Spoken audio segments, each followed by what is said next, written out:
यहाँ पे करेंगे क्या, खंड अ को यहाँ पे स्टार्ट करेंगे, आराम से करेंगे, कोई जल्दीबाजी नहीं करेंगे, एक एक क्वेश्चन को बारीकी से समझेंगे, ठीक है। चलो अब सबसे पहला क्वेश्चन क्या बोला जा रहा है कि सबसे पहले यहाँ पे देखो ओएमआर पे करना है, कैसे करना है ऑलरेडी बता रखा हूँ, कोई दिक्कत की बात नहीं है, ठीक ना। शरीर में जल की लगभग प्रतिशत मात्रा कितनी होती है, सभी को पता है 70% होता है, कोई दिक्कत की बात नहीं है, इसको यहाँ पे ठीक करना है, ठीक ना। अगला क्वेश्चन खाली इसका आंसर बता रहा हूँ, हमको आज का जो हमारा मोटो है इसका जो यहाँ पे जो भी डिस्क्रिप्टिव आंसर है इसको यहाँ पे खंड ब को सॉल्यूशन प्रोवाइड करना है, ठीक ना। इसको ध्यान से देखना, अंत तक जरूर देखते रहना, ठीक ना। चलो अगला हमारा क्वेश्चन ये पूछा गया कि निम्न में से सबसे सुरक्षित चेक किसे माना जाता है, तो हम क्रॉस चेक को सबसे सुरक्षित सेफ चेक माना जाता है, ठीक है।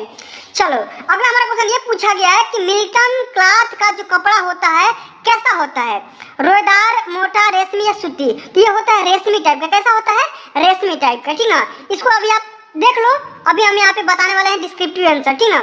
चलो अगला हमारा क्वेश्चन पूछा जा रहा है भाई कि पारिवारिक बचत बनाने का उद्देश्य क्या होता है, बचत करना सही बात है, व्यय पे कंट्रोल करना ये भी सही बात है, आय का हमें नॉलेज हो जाना, ज्ञान हो जाना, ठीक ना, इसलिए हम क्या करते हैं पारिवारिक बजट बनाते हैं। अभी मैं बताऊंगा अभी आपको कि पारिवारिक बजट क्या होता है, जैसे यहाँ पे आप सभी लोग देख लो, ठीक है, इसके बारे में बताने वाला हूँ, एक्सप्लेन भी करूंगा, कोई दिक्कत की बात नहीं है, ठीक ना। तो उपयुक्त में से सभी इसका राइट आंसर हो जाएंगे, ठीक ना। अगला हमारा क्वेश्चन है कि 20 मीटर कपड़े का दाम 300 रुपया है, तो 1 मीटर कपड़े का मूल्य बताइए। जाहिर सी बात है भाई, 20 मीटर कपड़े का दाम जब 300 होगा तो अगर 1 मीटर का निकालना है तो हम डिवाइड कर देंगे, 300 में से 20 से डिवाइड करेंगे तो हमारा कितना निकल कर क्या जाएगा, 15 रुपया निकल कर क्या जाएगा। बहुत ही सिंपल सा क्वेश्चन, आसानी से कर सकते हो, कोई दिक्कत की बात नहीं है, ठीक ना। चलो अब अगला हमारा क्वेश्चन आ गया यहाँ पे कि निम्न में से कौन सा रोग अशुद्ध जल से नहीं फैलता है, ठीक है, हैजा, अतिसार, तपेदिक या मोतीझरा। तो तपेदिक मतलब टीबी होता है, और टीबी कभी भी अशुद्ध जल से नहीं फैलता है, ये बैक्टीरिया के माध्यम से फैलता है जो हमारे सांस में पाई जाती है, ठीक ना। चलो अगला हमारा क्वेश्चन है ये पूछा जा रहा है कि सूती तंतु प्राप्त होता है, कैसे प्राप्त होता है, ये पशुओं के द्वारा प्राप्त होता है, कैसे, पशु, जितना क्वेश्चन बता रहा हूँ सभी यहाँ पे नोट कर लो, ठीक ना, वरना बहुत बड़ी दिक्कत हो जाएगी। चलो अगला हमारा क्वेश्चन पूछा जा रहा है कि चेचक रोग फैलता है, कैसे फैलता है भाई, जल के द्वारा, रक्त के द्वारा, भोजन के द्वारा या वायु के द्वारा, ये फैलता है वायु के द्वारा, ये वायु के द्वारा, वायु में इसके बैक्टीरिया मिल जाते हैं और इससे क्या हो जाता है, चेचक फैल जाता है, ठीक है। चलो अगला हमारा क्वेश्चन ये पूछा गया है कि ठंडे स्पंज में क्या प्रयोग करना चाहिए, तो हम ताजा पानी यूज कर सकते हैं, ठीक ना। अम्लीय वर्षा किन गैसों के कारण होती है, ये होती है सबसे पहले सल्फर डाइऑक्साइड की भी होती है और नाइट्रोजन ऑक्साइड, दोनों इसमें मिक्स होती है, इसी की वजह से क्या होता है अम्लीय वर्षा हो जाती है, तो दोनों इसका राइट आंसर हो जाएगा, ठीक है। चलो अगला हमारा क्वेश्चन पूछा गया है कि रुधिर की शुद्धि किस अंग में होती है, कई बार बता रखा हूँ, हृदय में होती है, हार्ट में होता है, जो भी ब्लड हमारा होता है कहाँ प्यूरिफाई होता है, हार्ट में होता है, हृदय में होता है, ठीक ना। चलो प्याज की पुलिस बांधना चाहिए किस पे, तो भाई जब फोड़ा हो जाता है तो प्याज की पुलिस बांध देते हैं, फोड़ा हमारा सही हो जाता है, ठीक ना। भोपाल दुर्घटना किसका एग्जाम्पल है, कई बार बता रखा हूँ भाई, जो भोपाल के जो ट्रैजेडी आई थी, दुर्घटना हुआ था, एक्सीडेंट हुआ था, वो हमारा हो गया था, मतलब कि किसकी वजह से हुआ था, एयर पॉल्यूशन की वजह से हो गया था, किसकी वजह से हुआ था, एयर पॉल्यूशन की वजह से हो गया था, ठीक ना। चलो अगला हमारा क्वेश्चन कि क्षय रोगी के भोजन में किसकी मात्रा अधिक होनी चाहिए, ये प्रोटीन, वसा, विटामिन या कार्बोज, तो हमें होनी चाहिए किसकी, प्रोटीन की होनी चाहिए, ऑब्वियसली बात है, ठीक ना। चलो अगला हमारा क्वेश्चन ये पूछा गया कि कृत्रिम शोषण क्यों दिया जाता है, भाई बता रहा हूँ कि कृत्रिम शोषण हम क्यों देते हैं, श्वसन तंत्र को उत्तेजित करने के लिए, सही बात है, श्वसन तंत्र को पुनः से स्टार्ट करने के लिए भी सही बात है, तो दोनों यहाँ पे सही हो जाएंगे, यानी कि ऑप्शन नंबर ग सही हो जाएगा, ठीक है। चलो अगला हमारा क्वेश्चन ये पूछा गया कि निम्न में से कौन सा विटामिन जल में घुलनशील है, तो जल में जब घुलनशील विटामिन पूछेगा तो आपको क्या करना है, vitamin C, vitamin A, vitamin K, vitamin यहाँ पे डी, तो जब जल में पूछेगा तो यहाँ पे विटामिन क्या करना है, विटामिन हमें क्या करना है, विटामिन सी को मारेंगे, ठीक है, और वसा में जब पूछेगा तो विटामिन के को मारेंगे, जाहिर सी बात है, इसको एक बार देख लेना, ठीक है। चलो अगला हमारा क्वेश्चन पूछा गया कि एक सामान्य व्यक्ति की नाड़ी गति कितना होता है, स्पीड यानी कि 72 बार होता है भाई, एक मिनट में कितना बार धड़केगा, 72 बार, ठीक है। चलो अगला हमारा क्वेश्चन, अतिसार रोग में रोगी के शरीर में कमी हो जाती है, किसकी कमी हो जाती है, अतिसार में जल की, वाटर की कमी हो जाती है, ठीक ना। चलो अगला हमारा क्वेश्चन ये पूछा गया कि अस्थि भंग में अत्यधिक रक्तस्राव को रोकने में किस विधि का उपयोग करना चाहिए, तो हमें क्या करना चाहिए भाई, हमें बर्फ लगा देना चाहिए, हमें क्या हो जाएगा, हमारा ब्लड क्या हो जाएगा, रुक जाएगा, ठीक है। एक स्वस्थ व्यक्ति की स्वास्थ्य गति प्रति मिनट कितनी होनी चाहिए? तो ये होता है 16 से लेकर के 18 बार। कितना होता है? 16 से लेकर के 18 बार ये स्पीड होता है। यानी कि 1 मिनट में इंसान 16 से लेकर के 18 बार सांस लेता है, ये पूछ रहा है, ठीक ना। अब आओ जो हमारा मेन मोटो है इसके बारे में, कि जो हमारा खंड ब है इसके सभी क्वेश्चन को देखेंगे, सभी सेक्शन को यहाँ पे देखेंगे, साथ में इसका सॉल्यूशन भी देखने वाले हैं, ठीक ना। तो एक बार वीडियो पसंद आ रही तो वीडियो को लाइक कर दो, शेयर कर दो, चैनल पर नए हो तो सब्सक्राइब कर दो, ठीक है। आओ अति लघु उत्तरीय प्रश्न, जो कि देखो पूछा गया है, बोला जा रहा है कि प्रश्न संख्या 21 से लेकर के 26 तक अति लघु उत्तरीय प्रश्न पूछे गए हैं और प्रत्येक प्रश्न का जो उत्तर है अधिकतम 25 शब्द के अंतर्गत देना है, यानी कि 25 शब्द से अधिक में नहीं देना है, ठीक है।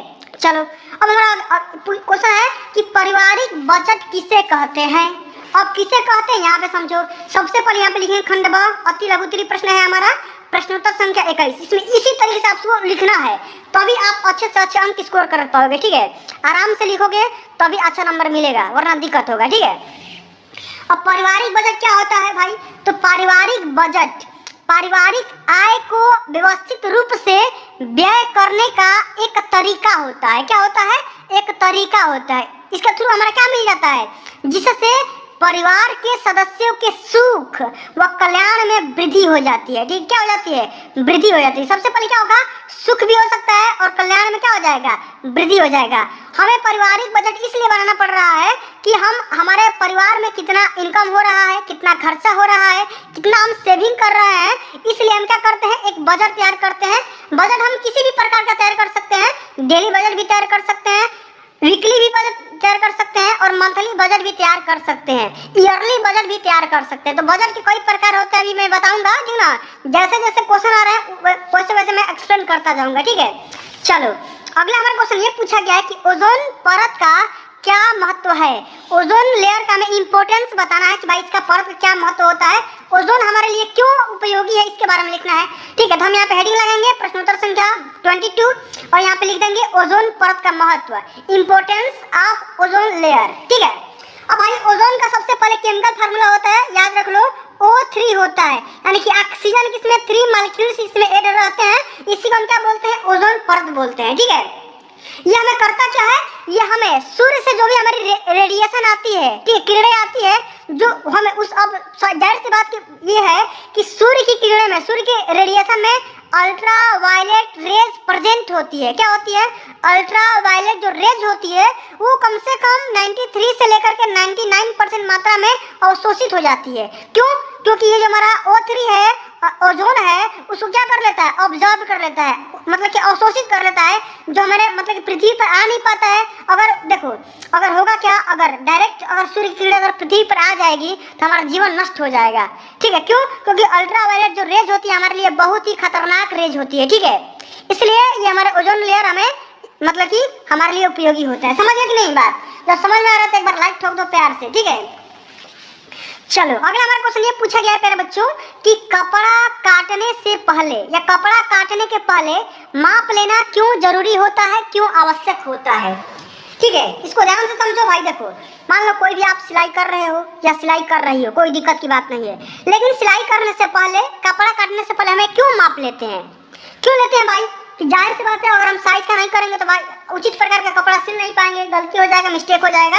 इसी को हम लिखेंगे कैसे? अपने भाषा में यहाँ पे देखो लिख करके लाया हूँ, प्रश्नोत्तर संख्या 23 और यहाँ पे लिखेंगे कि कपड़ा काटने से पहले, क्या करने से पहले? कपड़ा काटने से पहले माप लेना इसलिए आवश्यक है क्योंकि माप लेने के बाद, क्या करने के बाद? माप लेने के बाद यह संभव हो जाता है कि वस्त्र बनाने में कितना कपड़ा पर्याप्त रहेगा।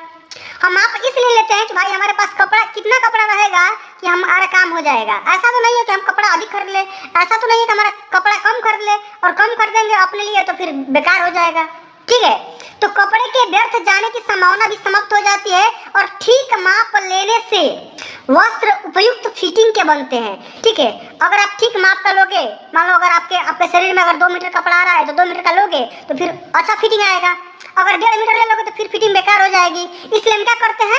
कपड़ा को काटने से पहले हम क्या कर देते हैं? उसका साइज मेजर करते हैं भाई। इसलिए माप लेते हैं कि भाई पैंट बनाने के लिए, शर्ट बनाने के लिए, कोई भी ड्रेस बनाने के लिए हम उसे मेजर करते हैं, माप लेते हैं। समझ गए कि नहीं? इतना बात समझ गए तो एक बार प्यार से लाइक कर दो, ठीक है।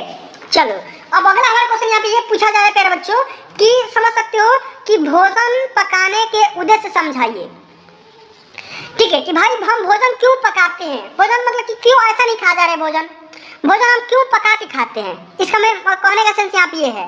भोजन पकाने का मेन टारगेट क्या है, मेन उद्देश्य क्या है, मेन लक्ष्य क्या है, भोजन हम क्यों पका के खाते हैं, इसके बारे में लिखना है।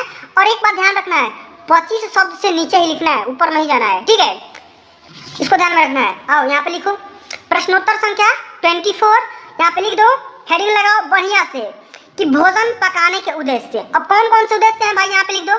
सबसे पहले हमारा मेन टारगेट ये होता है कि भोज्य पदार्थों को सुपाच्य बनाना। जाहिर सी बात है, अगर आप देखो भोजन पका करके नहीं खाओगे तो आपका पेट खराब हो जाएगा, समझ गए कि नहीं, इस बात को ध्यान में रखना है। इसलिए हम क्या करते हैं, भोजन को पका करके खाते हैं, समझ गए। अगला हमारा पॉइंट ये है कि आहार को अधिकाधिक स्वादिष्ट बनाना। भोजन पकाने की वजह से क्या हो जाता है भाई, हमारा जो भोजन होता है वो अधिक डिलीशियस हो जाता है, स्वादिष्ट हो जाता है, खाने में अच्छा लगता है। ठीक है, इसलिए हम क्या करते हैं, भोजन को पकाते हैं, वो भी अच्छे ढंग से पकाते हैं, समझ गए कि नहीं। और अगला हमारा ये टॉपिक यहाँ पे ये आ जाएगा, आकर्षक बनाना। हम भोजन इसलिए भी पकाते हैं कि हम पकाने की वजह से हमारा भोजन क्या हो जाता है, एट्रैक्टिव हो जाता है, अच्छा दिखने लगता है। और अच्छा जब दिखेगा तो हम अच्छे से बढ़िया से खाएंगे, प्यार से खाएंगे। ठीक है, और इसका मैंने एक और टारगेट है कि आहार का संरक्षण भी हो जाएगा। ठीक है, अगर अच्छा बनेगा भोजन तो हम बढ़िया से खाएंगे, बेकार नहीं होगा, फालतू का नहीं होगा। ठीक है, बेकार नहीं होगा, समझ गए। तो ये सारे हमारे रीजन हो जाएंगे भोजन पकाने का उद्देश्य। सबसे पहला उद्देश्य क्या हो जाएगा, भोज्य पदार्थ को सुपाच्य बनाना, आहार को अधिकाधिक स्वादिष्ट बनाना, आकर्षक बनाना, आहार का संरक्षण करना, समझ गए कि नहीं। इतना बात लिख दोगे, आपका 2 नंबर यहाँ से पक्का मिल जाएगा, गारंटी मैं दे रहा हूँ, गारंटी। ठीक है, चलो अगला हमारा क्वेश्चन आप क्या है, इसको ध्यान से समझो। ठीक है, एक क्वेश्चन का आज एकदम धुआं करेंगे, आराम से करेंगे। आप लोग बहुत से चैनल पे कमेंट कर रहे थे सर आप कब इसका सलूशन लाओगे, तो लो भाई ला दिया, पढ़ो प्यार से बढ़िया से, लाओ नाम रोशन करो सबका। ठीक है, अब अगला हमारा क्वेश्चन क्या पूछा जा रहा है कि दवा पिलाते समय किन किन बातों का ध्यान रखेंगे। ठीक है, दवा पिलाते समय किन किन बातों का ध्यान रखना चाहिए, हमें इसके बारे में लिखना है। जैसे मान लो कोई भी रोगी है, अब रोगी को दवा देंगे तो हम किसी न किसी बात को ध्यान में रखेंगे ना। ऐसा तो थोड़ी है कि अगर टाइम अगर सुबह का है तो शाम वाली दवा खिला दो, शाम का है तो सुबह वाली दवा खिला दो, ऐसा नहीं होना चाहिए। ठीक है, इसके बारे में कैसे लिखेंगे, इसके यहाँ पे समझो। ठीक है, बढ़िया समझो। प्रश्नोत्तर संख्या 25 है। अब यहाँ पे एक एक पॉइंट को लिख दो कि उपयुक्त मात्रा में दवा पिलाना चाहिए।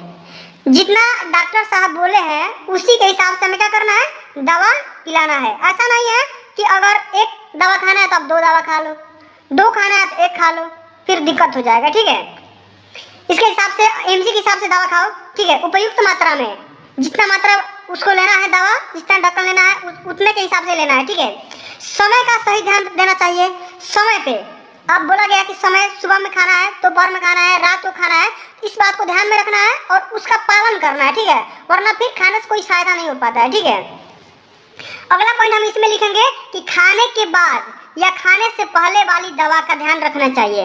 मान लो ऐसा ना हो कि हम खाने के बाद वाली दवा खाने से पहले खा ले या खाने से पहले वाली दवा खाने के बाद खाएं, तो फिर दिक्कत हो जाएगा, फिर आप अच्छे से ठीक नहीं हो पाएंगे। ठीक है, रोगी अच्छा से टाइम पे ठीक नहीं हो पाएगा, फिर इरेगुलरिटी समझ में आ जाएगी।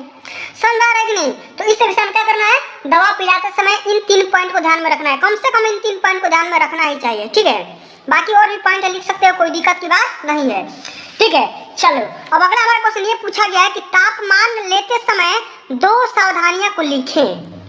जैसे मान लो हम बीमार पड़ गए, तो बीमार पड़ेंगे तो जाहिर सी बात है हम टेम्परेचर सेंस करेंगे कि हमारे बॉडी का टेम्परेचर कितना है, थर्मामीटर लगाएंगे। जाहिर सी बात है डॉक्टर हमारा क्या करेगा, थर्मामीटर लगाएगा बॉडी में। ठीक है, लेकिन थर्मामीटर लगाने समय किन 2 बातों का ध्यान रखना है, सावधानियां कौन कौन सी बरतनी पड़ती है, उसके बारे में यहाँ पे लिखना है। ठीक है, आओ आराम से लिखते हैं, प्यार से लिखते हैं। सबसे पहले यहाँ पे लिखेंगे प्रश्नोत्तर संख्या 26, और यहाँ पे लिखेंगे सबसे पहला पॉइंट, इसमें 2 पॉइंट लिखेंगे, 2 नंबर मिल जाएगा। सबसे पहले हम ये लिखेंगे कि मुंह में थर्मामीटर न लगाएं। ठीक है, ये भी हमारे मतलब कि सावधानी बरतनी होती है कि थर्मामीटर को बहुत से बच्चे क्या करते हैं कि मतलब कि मुंह में भी लगा लेते हैं। ठीक है, या डॉक्टर भी दे देते हैं, तो ऐसा नहीं करना है, कभी भी थर्मामीटर को मुंह में यूज नहीं करना है। ठीक है, और अगला पॉइंट हम इसमें ये इंक्लूड कर सकते हैं, यदि रोगी को पसीना आ रहा है, क्या करना है, यदि रोगी को जब पसीना आ रहा है तो उसे पोंछ कर, पसीना क्या करना है, पोंछ देना है और कुछ टाइम रुकना है और रुक के उसके बाद टेम्परेचर को सेंस करना है। ठीक है।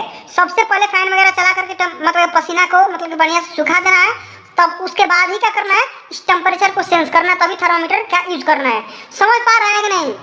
ठीक है, समझ गए? इतना कोई दिक्कत की बात नहीं है, समझ गए? चलो अब अगला हमारा क्वेश्चन यहाँ पे आ गया, लघु उत्तरीय प्रश्न। यहाँ पे समझ सकते हैं लघु उत्तरीय क्वेश्चन। अब इसका निर्देश सबसे पहले पढ़ो, क्या बोला जा रहा है कि प्रश्न संख्या 27 से लेकर के 31 तक लघु उत्तरीय प्रश्न है। ठीक है, इनके उत्तर अधिकतम 50 शब्द में देना है। कितने शब्द में? 50 शब्द में। आप चाहो तो अधिक भी दे सकते हो, इससे कम ही देना है। ठीक है, क्योंकि आपको पूरा पेपर सॉल्व करना है, 3 घंटा टाइम मिलता है, 3 घंटे में पूरा पेपर लिखना है। ठीक है, आपको आएगा पक्का, हम जानते हैं आपको बहुत तेज बच्चे हैं। ठीक है, आपको सब क्वेश्चन आएगा, लेकिन आपको आराम आराम से लिखना है, जितना पूछा जाए उतना ही करना है। ठीक है, अधिका नहीं लिखना है, समझ गए कि नहीं? चलो अब हमारा अगला क्वेश्चन यहाँ पे ये पूछा गया है कि पासबुक एवं चेकबुक में क्या अंतर होता है। सभी को पता है भाई, पासबुक और चेकबुक में क्या अंतर होता है। ठीक है, पासबुक हम इस्तेमाल काहे लिए करते हैं, तो लेन देन का ब्यौरा प्रिंट करने के लिए। चेकबुक को चेक काट कर दिया जाता है ताकि पैसा विड्रॉल किया जाए। तो इसको लिखेंगे कैसे, तो लिखने का तरीका यहाँ पे प्रश्न संख्या 27 डाल देंगे और यहाँ पे लिखेंगे कि पासबुक का उपयोग, किसका उपयोग, पासबुक का हम उपयोग कहाँ करते हैं, खाता में लेन देन का विवरण प्रिंट करने के लिए किया जाता है। ठीक है, पासबुक का काम क्या होता है, एक तो हमारा ये काम हो गया कि प्रिंट हम कर सकते हैं, अपनी डाटा को देख सकते हैं, या पासबुक के मदद से भी पैसा निकाल सकते हैं। ठीक है, इतना काम पासबुक का हो गया। या एक और बात लिख सकते हो, पासबुक जो हमारा एक होता है, एक आईडी के रूप में भी काम कर सकता है। ठीक है, इतना बात समझ में आ रहा है। लेकिन चेकबुक का क्या काम होता है, जबकि चेकबुक का उपयोग किसी को भी हम पैसा देने के लिए कर सकते हैं। ये होता क्या है, चेकबुक एक प्रकार का चेक होता है। इसमें क्या होता है कि मतलब एक कागज का टुकड़ा होता है, इस कागज के टुकड़े पे जो भी चेक डाटा होता है वो इस पे अपना फंड लिख करके दे देगा, अपना साइन कर देगा, और जो रिसीवर होता है उसको लेकर के बैंक में ले जाके भजा लेगा, पैसा मिल जाएगा उसको आसानी से। ठीक है, तो दोनों में अंतर होता है, समझ गए? चलो अब अगला हमारा क्वेश्चन क्या बोल रहा है प्यारे बच्चों, कि बोल रहा है कि हड्डियों के टूट एवं मोच में होने वाले प्राथमिक उपचार का वर्णन करिए। मान लो किसी भी इंसान का अगर हड्डी टूट गया या मोच आ गया, तो मोच आने या हड्डी टूटने के पश्चात जो भी हम फर्स्ट एड करते हैं यानी प्राथमिक उपचार करते हैं, वो उसके बारे में क्या क्या करते हैं उसके बारे में वर्णन करना, लिखना है। हम प्राथमिक उपचार के दौरान कौन कौन सी बातें यहाँ पे करते हैं उसके साथ उसके बारे में क्या करना है, इसका यहाँ पे लिखना है। ठीक है, और लिखते हैं भाई, हड्डियों के टूट एवं मोच में होने वाले प्राथमिक उपचार का वर्णन करना है। क्वेश्चन समझ गए, कोई दिक्कत की बात नहीं है। अब आ जाओ आंसर पे। आंसर कैसे लिखोगे, सबसे पहले और सबसे महत्वपूर्ण, टूटी हुई हड्डी को हिलाने से हड्डी या आसपास की नसें, जितने भी हमारे पास टिश्यू होते हैं या ऊतक होते हैं या रक्त वाहिकाओं के अतिरिक्त, ठीक है, नुकसान हो जाता है। सबका क्या हो जाता है, नुकसान हो जाता है। तो जो भी हमारे पास हड्डी वगैरह टूट गई है या उसमें मोच आ गया है, तो हम उसको हिलाएंगे डुलाएंगे नहीं। ठीक है, तुरंत क्या करेंगे, उस पर हम फर्स्ट एड करेंगे। ठीक है, कमची वगैरह बांधेंगे, पट्टी वगैरह अपने से बांधेंगे, डॉक्टर के पास जाएंगे, डॉक्टर उसका इलाज कर देगा। ठीक है, यदि कोई खुला घाव है, उसे मान लो कोई घाव आ गया है, चोट आ गया है, ठीक है, यदि कोई खुला घाव है तो उसे क्या करेंगे, आगे के चिकित्सा उपचार के रास्ते में एक साफ कपड़े या पट्टी से ढक दें। क्या करेंगे, पट्टी से क्या करेंगे, ढक देंगे, समझ गए। उसके बाद क्या करेंगे, उसका इलाज करवाएंगे। ये होता है फर्स्ट एड। यानी कि फर्स्ट एड का मतलब, प्राथमिक उपचार का मतलब क्या होता है, जैसे मान लो इंसान का हड्डी टूट गया या मोच आ गया, तो मोच आने के तुरंत बाद जो यहाँ पे अपने से जो काम किया जाता है उसको हम क्या बोलते हैं, प्राथमिक उपचार बोलते हैं। ठीक है, चलो अब अगला हमारा क्वेश्चन यहाँ पे ये पूछा गया है कि तंबाकू पीना स्वास्थ्य के लिए हानिकारक क्यों है। ठीक है, तंबाकू पीना स्वास्थ्य के लिए हानिकारक क्यों है, बताना है भाई, नुकसान क्यों है, तंबाकू को हमें सेवन नहीं करना चाहिए। ठीक है, चलो इसके बारे में लिखते हैं। सबसे पहले यहाँ पे लिखेंगे प्रश्नोत्तर संख्या 29, इसमें लिखेंगे कि तंबाकू का सेवन से रक्तचाप अस्थायी रूप से बढ़ जाता है। जो भी हमारे ब्लड प्रेशर होते हैं वो क्या हो जाएंगे, अस्थायी रूप से, मतलब कि जिसका स्थायी रूप नहीं है, ठीक है, बढ़ जाएगा, घट जाएगा, या ज्यादा बढ़ जाएगा या कम बढ़ जाएगा, ऐसा हो जाता है। ठीक है, ब्लड प्रेशर आपका कम भी हो सकता है, बढ़ भी सकता है। ठीक है, तो तंबाकू के सेवन करने से सबसे पहले ये बड़ा नुकसान ये हो गया कि हमारा ब्लड प्रेशर डैमेज हो गया, यानी कि मिसमैच हो गया। ठीक है, ठीक है, जिसके वजह से क्या हो जाएगा भाई, हृदय पर दबाव पड़ जाता है। ठीक है, और हृदय स्पंदन प्रभावित हो जाता है। जो भी हमारे पास जो ब्लड का जो हमारा सर्कुलेशन होता है वो डिस्टर्ब हो जाता है और इसके लगातार सेवन से फेफड़े में कैंसर होने तथा हृदय गति रुक जाने की संभावना भी बढ़ जाती है। ठीक है, इसलिए हमें क्या करना चाहिए, तंबाकू वगैरह या किसी भी मतलब पेय पदार्थ इसमें क्या करना है, सेवन वगैरह नहीं करना है। जो भी हमारे पास नशीले पदार्थ है उसको सेवन वगैरह नहीं करना है। ठीक है, क्यों? क्योंकि हमारे पास क्या हो जाएगा, फेफड़े में कैंसर हो सकता है या हमारा ब्लड प्रेशर डिस्टर्ब हो सकता है। समझ आए कि नहीं? इसलिए हमें तंबाकू वगैरह का या किसी भी नशीले पदार्थ का सेवन वगैरह नहीं करना चाहिए। ठीक है, चलो अब अगला हमारा क्वेश्चन ये पूछा गया है कि भोजन पकाने की सर्वोत्तम विधि का वर्णन करिए। ठीक है, कि भोजन पकाने का सबसे उचित विधि कौन कौन सी होती है, इसके बारे में लिखना है। वैसे प्यारे बच्चों तो यहाँ पे समझो कि भोजन पकाने की कई सारी विधियां हैं, ताल के, बॉयल के, ठीक है, भून के, बहुत सारी विधियां हैं, उबाल के। ठीक है, लेकिन इसमें पूछा जा रहा है कि भोजन पकाने की सर्वोत्तम विधि का वर्णन करना है। और भोजन पकाने की सर्वोत्तम विधि कौन सी होती है ये पहले आपको जानना पड़ेगा। तो भोजन पकाने की सर्वोत्तम विधि होती है हमारे पास भाप के द्वारा, स्टीम के द्वारा, स्टीमिंग मेथड के द्वारा। लिखेंगे कैसे, यहाँ पे प्रश्नोत्तर संख्या 39, 30। अब हम इसमें थोड़ा सा इसको हम छोटा कर दे रहे हैं ताकि आपको दिक्कत ना हो। ठीक है, चलो हम क्या करेंगे, हम यहाँ पे विधि अपनाएंगे भाप के द्वारा, स्टीमिंग के द्वारा।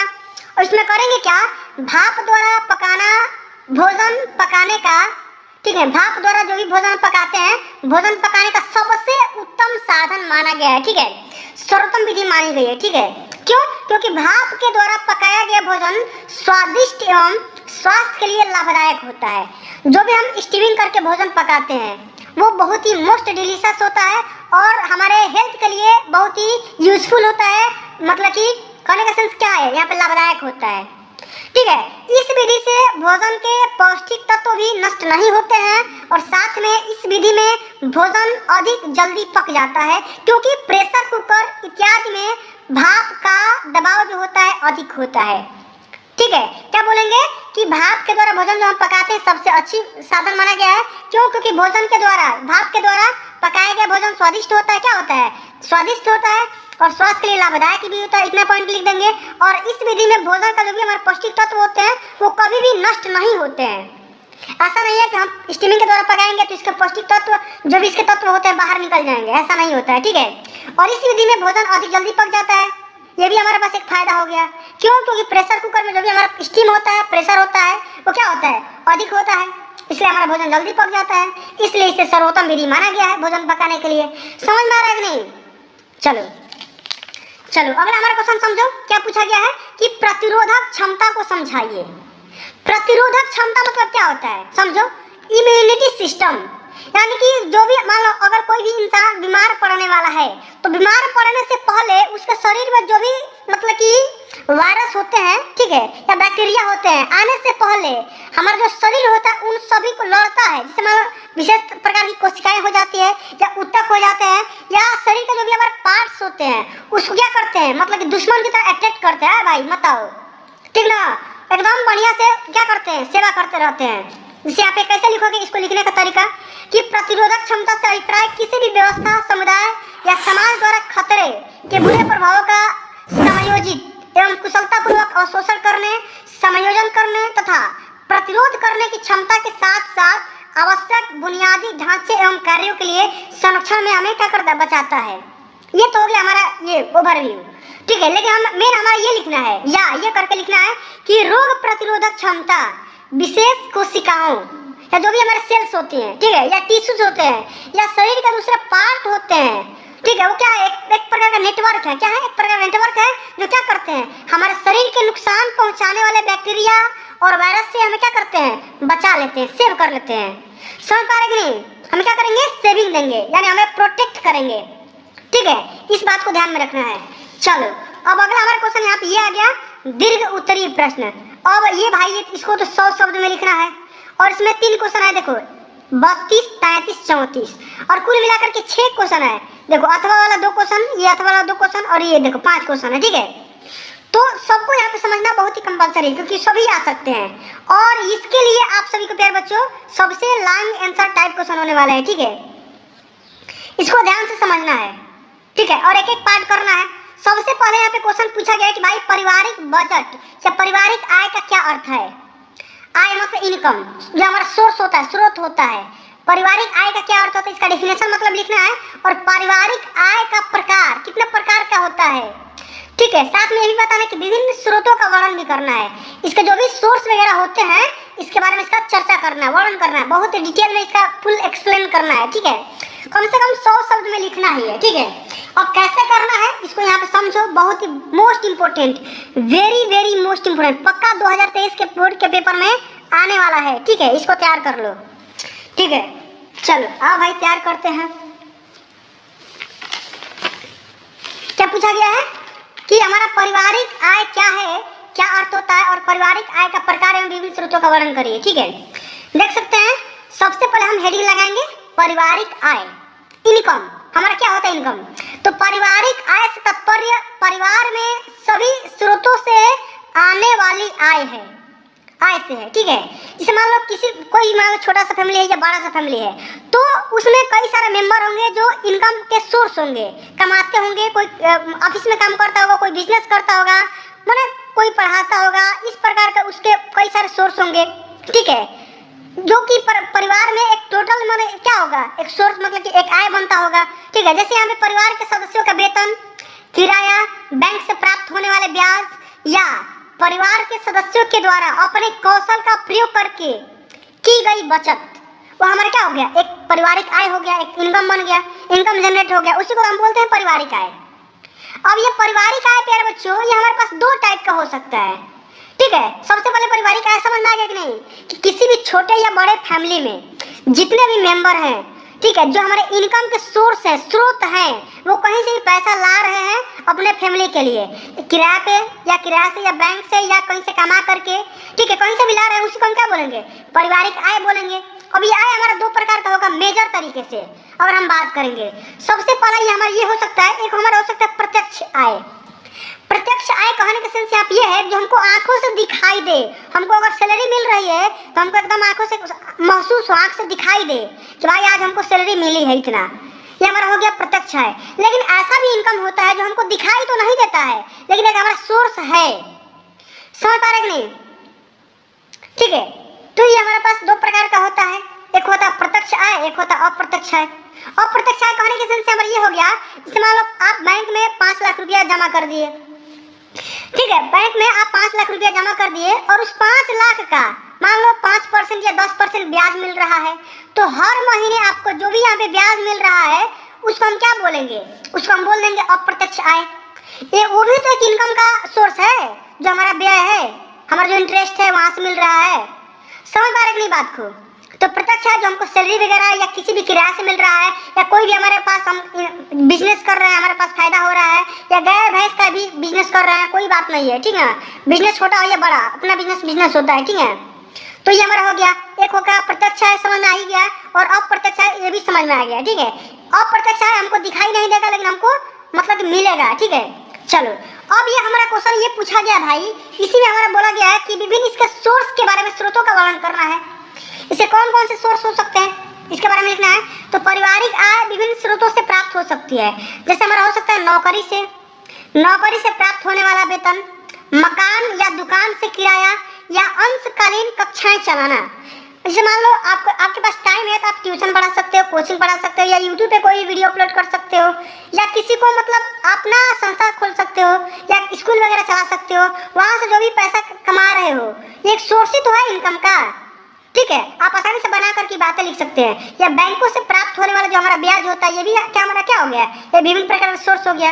या शेयरों से बिक्री होने वाली या अन्य निवेशों से प्राप्त होने वाला जो हमारा धन होता है वो आय हो सकता है। समझ पा रहे हैं नहीं इस बात को, ठीक है। समझ पा रहे हो तो एक बार वीडियो को प्यार से एक बार लाइक पहुंचा दो, शेयर कर देना, और चैनल को सब्सक्राइब करना मत भूलिएगा, ठीक है।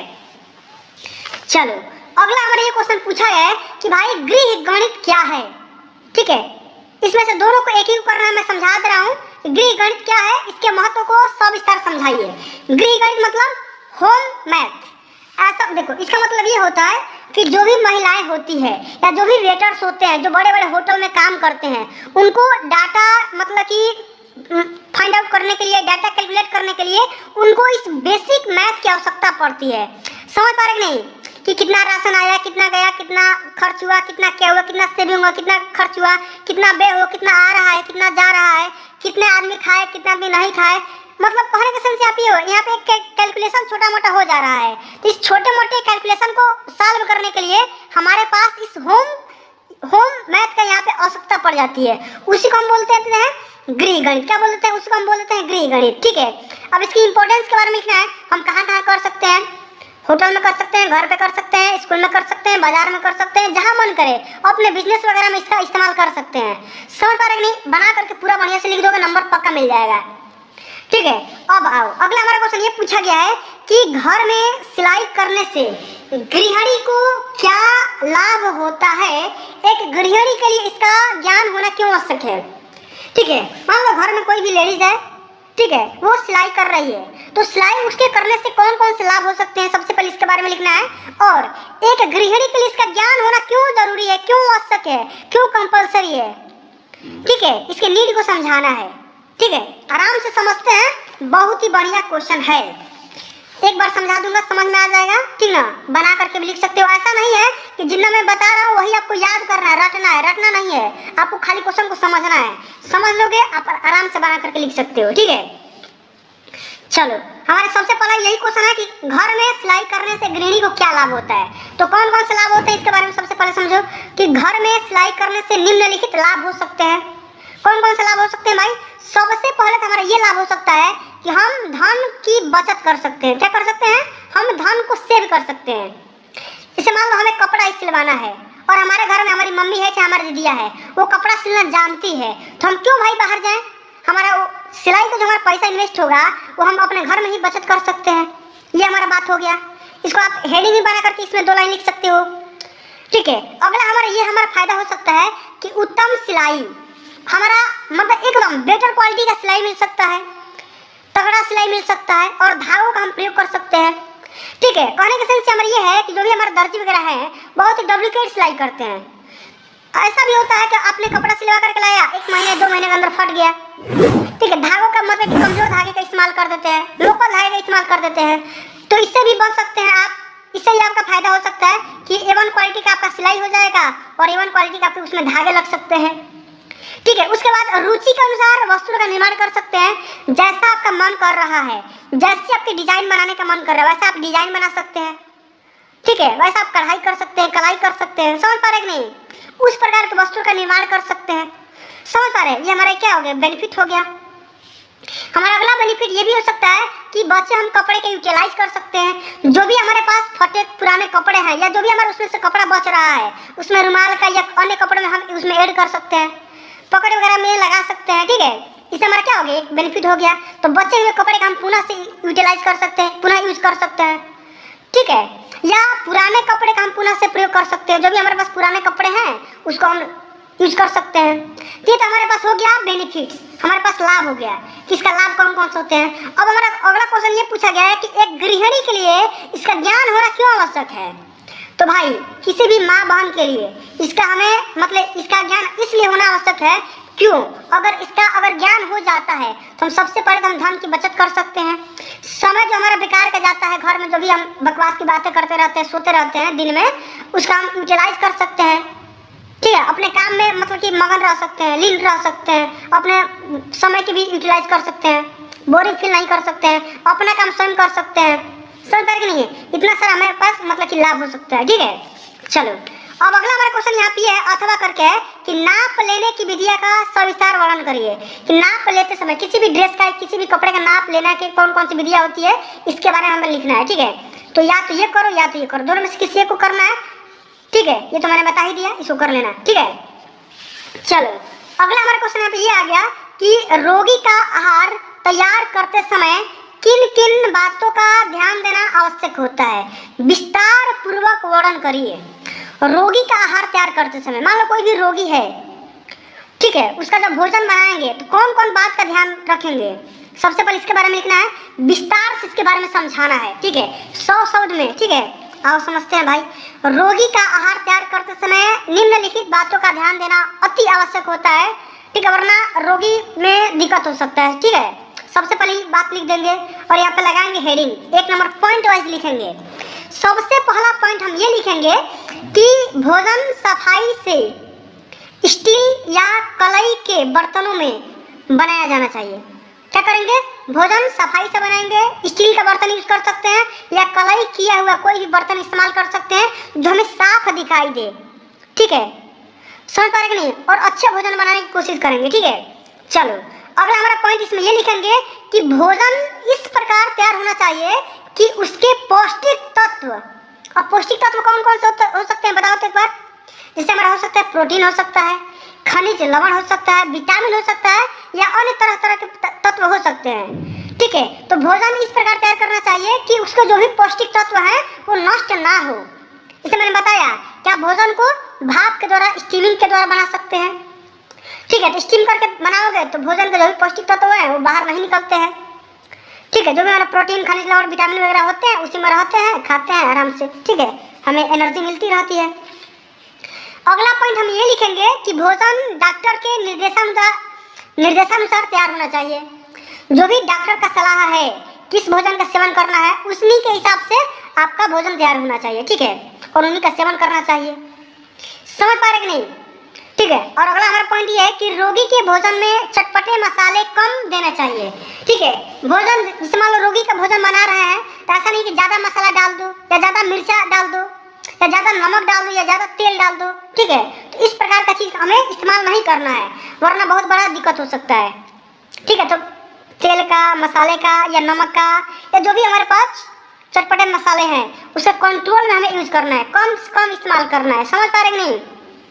ठीक है, अगला हम पॉइंट इसमें ये लिखेंगे कि भोजन के साथ सब्जी में रोगी को नींबू का भी प्रयोग कर देना चाहिए, रोगी को नींबू भी दे देना चाहिए ताकि भोजन का बढ़िया तरीके से पाचन हो सके। समझ पा रहे नहीं? ठीक है, अगला हम पॉइंट इसमें लिखेंगे कि हल्का भोजन रोगी को देना चाहिए। ऐसा नहीं है कि रोगी को बढ़िया से दबा के खाना दो, नहीं, हल्का हल्का लाइटली भोजन। ठीक है, अगला पॉइंट हम ये लिखेंगे कि भोजन को स्वादिष्ट बनाने के लिए काला नमक व काली मिर्च का प्रयोग करना चाहिए। अब काला नमक और काली मिर्च का प्रयोग करने से हमारा भोजन क्या हो जाता है? और भी ज़्यादा स्वादिष्ट हो जाता है। समझ गए? इसको ध्यान में रखना है। और हम अंत में ये पॉइंट लिखेंगे कि रोगी को जो भी भोजन दे तत्वों से परिपूर्ण होना चाहिए। ठीक है, उसमें विटामिन मिलना चाहिए, उसको मतलब कि पौष्टिक तत्व उसमें होना चाहिए, खनिज लवण होना चाहिए, विटामिन, प्रोटीन, खनिज लवण उसमें होना चाहिए, पौष्टिक मतलब होना चाहिए, तभी वो रोगी को भोजन देना चाहिए। अगर प्यारे बच्चों अगर इतना अगर आप टॉपिक इसमें लिखते हो, ठीक है, तो एग्जामिनर आपका पूरा नंबर देगा और एक भी नंबर काटेगा नहीं, ये मैं दावे के साथ बोल सकता हूँ। ठीक है, तो प्यारे बच्चों यहाँ पे मैंने पूरा क्वेश्चन कवर करवा दिया और